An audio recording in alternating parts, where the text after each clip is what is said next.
स्वागत है आपका एक बार फिर से उत्कृष्ट के इस ऑनलाइन प्लेटफॉर्म पर। हमने प्रश्नों की एक श्रृंखला स्टार्ट करी थी, उसमें आपने कई सारे प्रश्न पढ़े थे। मैंने विगत कुछ दिनों पहले अपने विद्यार्थियों से बात करी तो उन्होंने बताया मुझे कि सर आप वीडियोस आगे बनाइए, और आपने जो पहले वीडियोस बनाई थी उसमें से कई प्रश्न प्री बोर्ड की परीक्षाओं में वैसे के वैसे पूछे गए जैसे आपने व्हाइट बोर्ड पे कराए थे। मैंने कहा कि चलो ठीक बात है, अगर प्रश्न आ रहे हैं तो ये बहुत अच्छी बात है। और प्रश्न आएंगे क्यों नहीं मेरे बच्चा, जब मैं कई वर्षों के प्रश्न पत्रों का विश्लेषण करके जिन प्रश्नों की रिपीटेशन कई बार हुई है ऐसे प्रश्न आपके साथ साझा कर रहा हूं, तो संभावना तो बनती है कि वो प्रश्न आएंगे। सिर्फ संभावना है, मैं ये नहीं कह रहा कि 100% आएंगे। हो सकता है कोई प्रश्न ना आए और हो सकता है सारे प्रश्न आ जाए। प्रश्न आए या ना आए वो बात की बात है। आपने जो तैयारी अपनी की हुई है बोर्ड की परीक्षाओं के लिए जो 40 दिन बाद होने वाली है, उसके लिए आपने कितना पढ़ा है, किन प्रश्नों को पढ़ा है, वो प्रश्न आपको अच्छे से आते हैं या नहीं आते हैं, उस चीज को जांचने के लिए आप इस प्लेटफॉर्म से जुड़ सकते हैं। आप उन प्रश्नों को कर सकते हैं। यदि आपको आता है तो गुड एंड वेल, बहुत अच्छी बात है। और अगर नहीं आता है तो मैं आपको उन प्रश्नों के उत्तर बताने की कोशिश करता हूं, मैं उन प्रश्नों को आपके साथ साझा करने की कोशिश करता हूं। ध्यान रखिएगा, आज मैं जो प्रश्न आपके लिए लेकर के आया हूं वो 2022 में प्री बोर्ड की परीक्षाओं में, मतलब हाल ही की प्री बोर्ड की परीक्षाओं में पूछे गए सभी प्रश्न हैं। मेरी पूरी कोशिश रहेगी कि मैं इस पूरे प्रश्न पत्र को आपके लिए सॉल्व करा दूं, लेकिन फिर भी कोई प्रश्न यदि छूट जाए तो आप उसको देख लीजिएगा। फिलहाल मैं इसको पहले 2 नंबर वाले, फिर 4 नंबर वाले, फिर 6 नंबर वाले, फिर आपका एमसीक्यू और फिर आपका मैप और कार्टून, इस तरीके से मैं आपका ही पूरा का पूरा क्वेश्चन पेपर सॉल्व कराने वाला हूं। तो जुड़े रहिए मेरे साथ, आखिर तक इस वीडियो को देखते रहिए और अपने सभी प्रश्नों को देख लीजिए कि आपने उसमें क्या किया है और वास्तव में उसका उत्तर क्या होना चाहिए था। यदि आपको इसका आंसर की चाहिए होगा तो आप मुझे बताइएगा, मैं डिस्क्रिप्शन बॉक्स में उसको पीडीएफ फॉर्म में आपको डलवा दूंगा। और यदि आपको लगता है कि नहीं मुझे चीजें आती हैं, पीडीएफ की जरूरत नहीं है, तो कोई इश्यू नहीं है, आप सिर्फ सीख लीजिए चीजों को। चलिए पहले प्रश्न की ओर बढ़ते हैं। पहला प्रश्न आपसे पूछा गया है, 2 अंक के प्रश्न हम पढ़ रहे हैं। प्री बोर्ड की परीक्षाओं में पूछे गए प्रश्न है जो 2022 में पूछा गया है, राजनीति विज्ञान का प्रश्न है। पहला प्रश्न आपके लिए है कि मार्शल योजना क्या है। जब भी आप प्रश्न को पढ़ते हैं तो प्रश्न पढ़ते ही आपके दिमाग में ये बात आ जानी चाहिए कि ये प्रश्न वास्तव में किस पार्ट से लिया गया है। तो जब आप इस पर चर्चा करेंगे तो आप पाएंगे कि ये चैप्टर आपके चौथे चैप्टर से लिया गया है, जिसका नाम है सत्ता के वैकल्पिक केंद्र या सत्ता के नए केंद्र। ठीक, अच्छा, सत्ता के नए केंद्र में मार्शल योजना का जिक्र किया गया, मार्शल योजना का जिक्र किया गया है। अब मार्शल योजना क्या है, तो मार्शल योजना क्या है मेरे बच्चा कि 1948 में विदेशी देशों के द्वारा, मतलब यूएसए और यूएसएसआर जैसे कुछ देशों के द्वारा यूरोप के कुछ देशों को, यूरोपीय देशों को कुछ आर्थिक मदद दी गई। इस आर्थिक मदद के देने को ही क्या कहा जाता है, इस आर्थिक मदद का नाम ही क्या है सोहेल? मार्शल योजना। मार्शल योजना। और ये मार्शल योजना भाई यूरोप के देशों को क्यों दी गई, भाई बाकी देशों को क्यों नहीं दी गई? देश तो बहुत सारे थे, तो इसलिए दी गई मेरे बच्चा कि जब आपको पता है कि द्वितीय विश्व युद्ध हुआ था, है ना, कब से कब तक हुआ था द्वितीय विश्व युद्ध? 1939 से लेकर के और 1945 तक ये द्वितीय विश्व युद्ध हुआ था। तो इस द्वितीय विश्व युद्ध के दौरान जो महाशक्तियां लड़ी उनके अखाड़े का केंद्र यूरोप ही बना, जिसके कारण यूरोप को बहुत सारी आर्थिक हानि उठानी पड़ी, बहुत सारा नुकसान उसको उठाना पड़ा। उस नुकसान की भरपाई हो सके इसलिए पाश्चात्य देशों ने उसको कुछ मदद देने की कोशिश करी, है ना, और उस मदद का नाम ही क्या रखा गया, मार्शल योजना रखा गया। इसी को मार्शल योजना कहते हैं। आगे चल करके यही मार्शल योजना यूरोपीय संघ के निर्माण का कारण बनी, यूरोपीय संघ का यूरोपीय यूनियन के निर्माण का कारण बनी। और यूरोपीय संघ जो था वो 1992 में निकल करके आपके सामने आया और जिसकी मुद्रा का नाम यूरो है। ये सारे प्रश्न आप जानते हैं और आपने अच्छे से पढ़ा होगा। अगली बार को हो सकता है आपसे प्रश्न पूछे कि यूरोपीय संघ कब अस्तित्व में आया, आपसे प्रश्न पूछे कि यूरोपीय संघ का मुद्रा का नाम क्या है ना, यूरोपीय संघ को एक अधिराष्ट्र की संज्ञा दी जाती है, वो क्यों दी जाती है। तो ये सारे प्रश्न भी इसी चैप्टर से हैं। और भी बहुत प्रश्न है, जब और प्रश्न आएंगे तो मैं उसकी चर्चा वहीं पर करूंगा। फिलहाल इससे रिलेटेड एक वीडियो और बना हुआ है, उसको भी आप देख लीजिए। वो 6 नंबर का प्रश्न है, वहां मार्शल योजना से चर्चा की गई है। आपने यदि पहले देखी होती तो शायद ये प्रश्न यदि किसी का गलत हुआ है तो ना होता, वैसे किसी का गलत नहीं हुआ होगा क्योंकि ये बहुत कॉमन क्वेश्चन है। अगला प्रश्न आपके लिए है सहयोग मूलक सुरक्षा क्या है। ये 7वें चैप्टर से क्वेश्चन लिया गया है ना। 7वां चैप्टर आपका है सुरक्षा, तो उस 7वें चैप्टर से आपके लिए प्रश्न लिया गया है। अच्छा, पहले तो हमें ये समझना चाहिए कि ये सुरक्षा क्या होती है। तो आपने जहां कहीं भी पढ़ा होगा वहां पढ़ा होगा कि सुरक्षा क्या है, वास्तव में संकटों से आजादी ही, या संकटों का ना होना ही, या संकटों का अभाव ही क्या है, संकटों का अभाव ही सुरक्षा है। ठीक। अब ये सुरक्षा के कई प्रकार होते हैं, परंपरागत सुरक्षा, अपरंपरागत सुरक्षा वगैरह। फिलहाल यहाँ पर आपसे पूछा कि बताइए सहयोग मूलक सुरक्षा क्या है। तो आपको बताना है कि सुरक्षा का वह प्रकार जिसमें हम संकटों से सहयोग के द्वारा उन संकटों को दूर कर सकते हैं। ये जो तरीका होता है वही सहयोग मूलक सुरक्षा कहलाता है। जैसे मैं गरीबी की बात करूं, गरीबी के अलावा सबसे अच्छा उदाहरण आप लीजिए पर्यावरण प्रदूषण। आज ये ग्लोबल समस्या बना हुआ है, वैश्विक समस्या बना हुआ है पर्यावरण प्रदूषण। तो पर्यावरण प्रदूषण को कोई एक देश चाहे तो वो दूर नहीं कर सकता है। उसको दूर करने के लिए सभी देशों को क्या करना पड़ेगा, आपस में सहयोग करना पड़ेगा। तो ऐसे मुद्दों को सॉर्ट आउट करने के लिए, सॉल्व करने के लिए जिस प्रकार की सुरक्षा की आवश्यकता होती है उस प्रकार की सुरक्षा को ही सहयोग मूलक सुरक्षा कहते हैं। ठीक हो गया, बता लेंगे इसको। चलिए अगले प्रश्न की ओर चलिए। कहते हैं कि सामाजिक सुरक्षा कवच का आशय स्पष्ट कीजिए। लगभग 17वां प्रश्न आपके प्रश्न पत्र पर पूछा गया था, ये 14वां था, जो भी था आप देख लीजिएगा। प्रश्न यही था कि सामाजिक सुरक्षा कवच का क्या आशय है। तो सामाजिक सुरक्षा कवच है मेरे बच्चा कि समाज में आप अपने आप को सुरक्षित फील करें, ऐसा कवच। इसका क्या मतलब है, ये क्या है।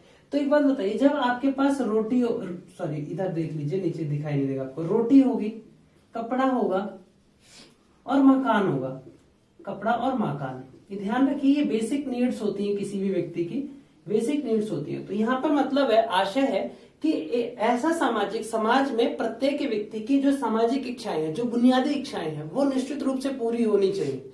जिस समाज में राष्ट्र के द्वारा, राज्य के द्वारा रोटी, कपड़ा और मकान मतलब बुनियादी चीजें जनता तक दी जाती हैं, जनता तक पहुंचाई जाती हैं, जनता को ये बेसिक बुनियादी चीजें मिलती हैं, वहां हम कहते हैं कि वहां के लोगों को सामाजिक सुरक्षा कवच प्राप्त है, अर्थात सामाजिक सुरक्षा कवच उनके पास है। और बहुत सारे आर्थिक सरोकारों का जो पक्ष रखने वाले लोग होते हैं, वैश्वीकरण की समस्याओं को जो देखने वाले हैं, वैश्वीकरण से संबंधित उन पर विचारक जो बहुत सारे हैं, वो ये कहते हैं कि भाई जिस राज्य में वैश्विक सुरक्षा, सामाजिक सुरक्षा कवच होता है, वहां के लोगों पर वैश्वीकरण का जो प्रभाव है, दुष्प्रभाव जो उसका है, मतलब वो कम पड़ता है। तो ये है सामाजिक सुरक्षा कवच। उम्मीद है यहां तक समझ आया होगा। चौथे प्रश्न की ओर बढ़ते हैं। प्रश्न हमारा है शक्ति संतुलन क्या है। ये प्रश्न आपसे पूछा गया कि शक्ति संतुलन क्या है। ये भी सुरक्षा वाले चैप्टर से ही पूछा गया है ना। तो सुरक्षा वाले चैप्टर से ये देखिए कि 2 प्रश्न आपके प्री बोर्ड परीक्षाओं में पूछ लिए गए। इसका मतलब आपको अच्छे से सुरक्षा को पढ़ लेना चाहिए। हो सकता है बोर्ड की परीक्षाओं में भी आपको 1 या 2 प्रश्न आपको इस वाले चैप्टर से, सुरक्षा वाले चैप्टर से मिल जाए। खैर थोड़ा सा उलझाऊ चैप्टर है, बहुत प्यारा चैप्टर है, लेकिन फिर भी बच्चों को पढ़े तो आपको थोड़ा सा उलझाव भरा लग सकता है। बहुत बढ़िया चैप्टर है। पूछता है कि शक्ति संतुलन क्या है।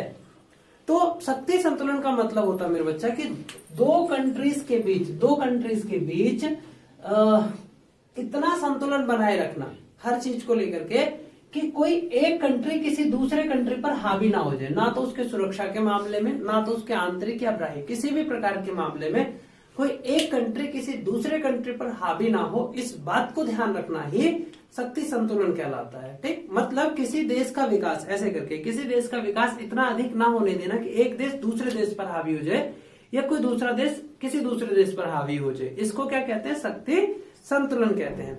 अब शक्ति संतुलन, यहाँ तो सिर्फ शक्ति संतुलन पूछा है। यदि आपसे पूछ ले कि शक्ति संतुलन कैसे प्राप्त किया जा सकता है, शक्ति को संतुलित कैसे किया जा सकता है, तो शक्ति को संतुलित करने का पहला तरीका मेरे बच्चा क्या है, शस्त्रीकरण या निशस्त्रीकरण। मान लीजिए इस देश के पास शस्त्र है तो आप इसको भी शस्त्र दे दीजिए तो दोनों बराबर हो जाएंगे, या दोनों के शस्त्र छीन लीजिए।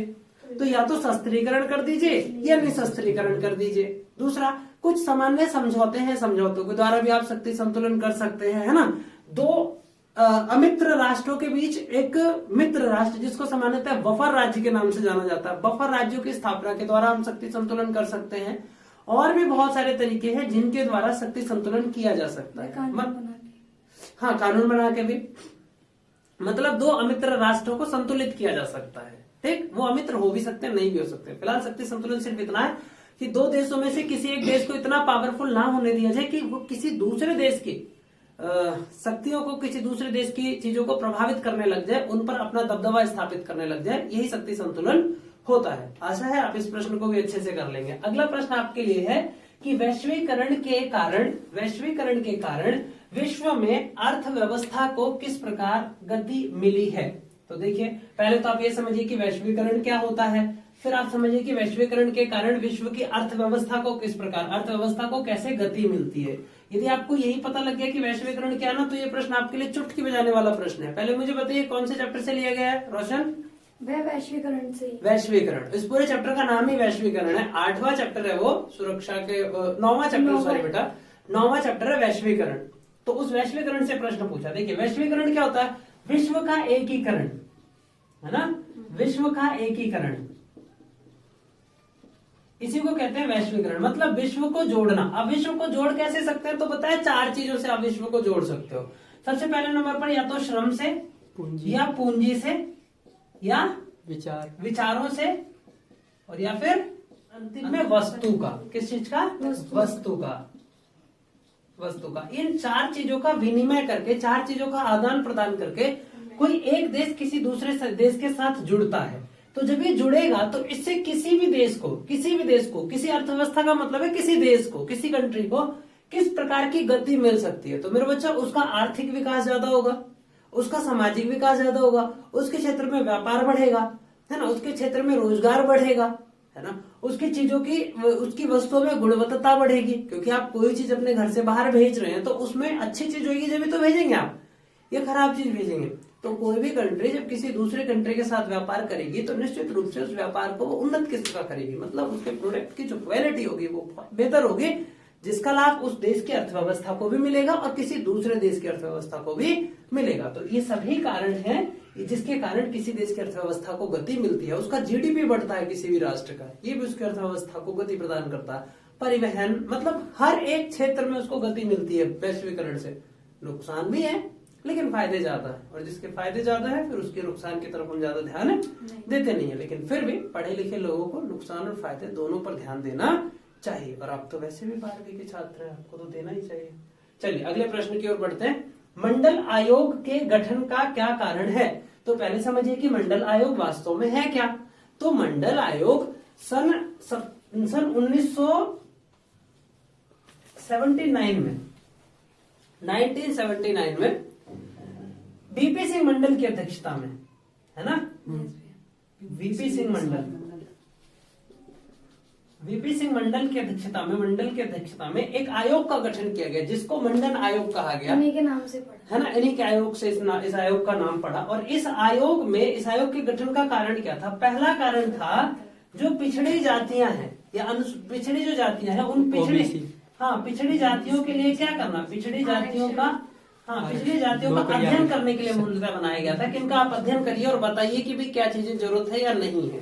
ठीक, एक चीज है। और दूसरा, उनके लिए उचित व्यवस्था की जा सके, इस बात की जांच के लिए भी आयोग को बनाया गया था। बाद में इसने अपनी रिपोर्ट प्रस्तुत की और इस रिपोर्ट में ओबीसीओ के लिए 27% आरक्षण की बात करी है, ठीक है, और भूमि सुधार जैसे कुछ और कार्य करने की बात भी करी है। शिक्षा और स्वास्थ्य के लिए बात करी। फिलहाल मंडल आयोग क्या था? तो इनकी अध्यक्षता में बनाया गया जो आयोग था 79 में, वो मंडल आयोग था। प्रश्न बड़ा भी पूछा जा सकता है इससे, ये मंडल आयोग क्या है, मंडल आयोग की मुख्य सिफारिशें या फिर इसके गठन का मुख्य कारण। 2 नंबर वाले प्रश्न यही समाप्त होते हैं। इतने ही प्रश्न आपके 2 नंबर वाले थे। अब हम 4 नंबर वाले प्रश्नों की चर्चा करेंगे, अगले वीडियो में करेंगे। आप इसमें सिर्फ 2 नंबर वाले प्रश्न पढ़ लीजिएगा और अगले में हम 4 नंबर वाले प्रश्नों की चर्चा करेंगे। तब तक आप स्वस्थ रहिए, मस्त रहिए, अपने बोर्ड की तैयारियों को धूमधाम से करते रहिए। और किसी प्रकार की कोई मदद यदि आपको चाहिए होती है तो आप अगर आसपास हैं शकरपुर के तो आप इसमें मैसेज करिए, आकर के मिल जाइए। और अगर दूर है तो मैसेज करिए, जो हो सकेगी वो हेल्प आपके लिए की जाएगी। धन्यवाद, स्वस्थ रहिए, मस्त रहिए, अपने सभी दोस्तों तक शेयर करते रहिए। आपके शेयर करने से यदि परीक्षा में 2 प्रश्न आएंगे, शेयर नहीं करेंगे तो भी उन तक पहुंच जाएगी, लेकिन यदि आप शेयर कर देंगे तो ज्यादा बेहतर है ना।